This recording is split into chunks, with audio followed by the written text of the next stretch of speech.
ভিক্ষুক রাস্তা দিয়া যায় আর জমিদারের পুত্রবধূও যায়। একজন সামনের থেকে আসতেছে, একজন সামনের দিকে যাইতেছে। দুইজনের ক্রসিং এর সময় ভিক্ষুকের গায়ের কাদা জমিদারের পুত্রবধূর গায়ে লেগে গেছে।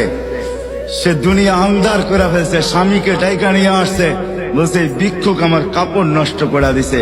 সে শুধু ভিক্ষুক ছিল না, বৃদ্ধ ছিল।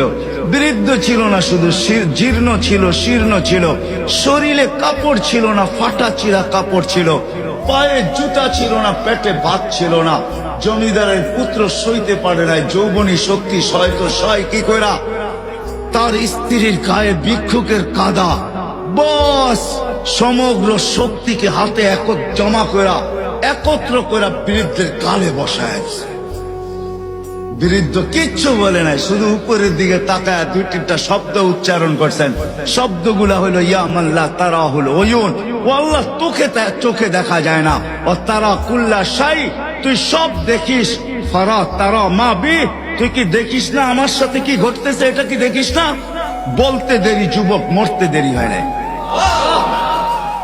জমিদার চলে আসছে, প্রতিশোধ নিবে। বৃদ্ধের একদিকে মুস্কি হাসি, একদিকে বলতেছে প্রেমের খেলা এমনই হয়। জিজ্ঞাসা করছে কিসের প্রেমের খেলা রে? বলছে ওর প্রেমিকার গায়ে আমার কাদা লাগছে, পায়ের কাদা লাগছে, ও সইতে পারে নাই।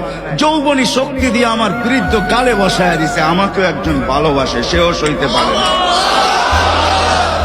সেও সইতে পারে না। ও তো থাপ্পড় দিয়া খেলতো, সে জান নিয়ে নিছে, জান।